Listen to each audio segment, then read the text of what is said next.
Hoy celebramos los cumpleaños de nuestros gorilas Fossi y Hitu. Han sido consecutivamente el 16 y el 15 de octubre.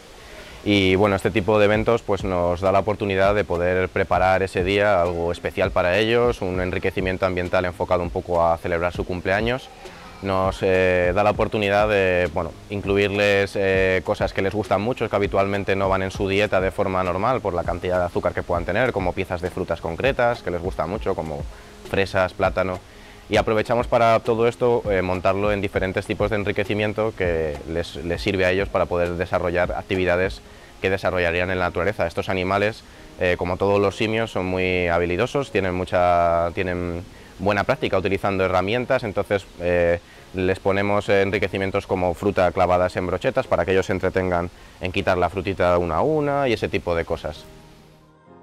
Fossi es una de nuestras hembras jóvenes del grupo reproductor de gorilas. Ella vive con el resto de su familia, es madre de uno de los pequeños, Pepe, y Hitu es nuestro senior oficial, es nuestro abuelete. Él cumple 40 años, es una fecha bastante importante para nosotros. Es un animal con muchísima personalidad, con mucho carácter.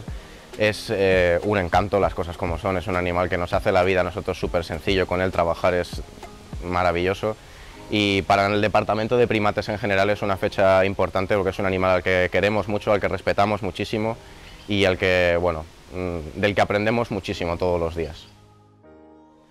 Hitu concretamente ha superado la esperanza de vida que suelen llegar a tener los gorilas machos en la naturaleza.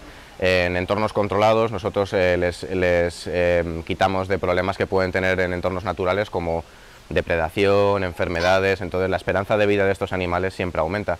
Hitu en concreto ya ha llegado a los 40 años, comparado con la esperanza de vida que hay en la naturaleza, que ronda entre los 36, 38, 40 años, ya se convierte en uno de nuestros seniors y esperamos que podamos seguir cumpliendo con él muchísimos años más.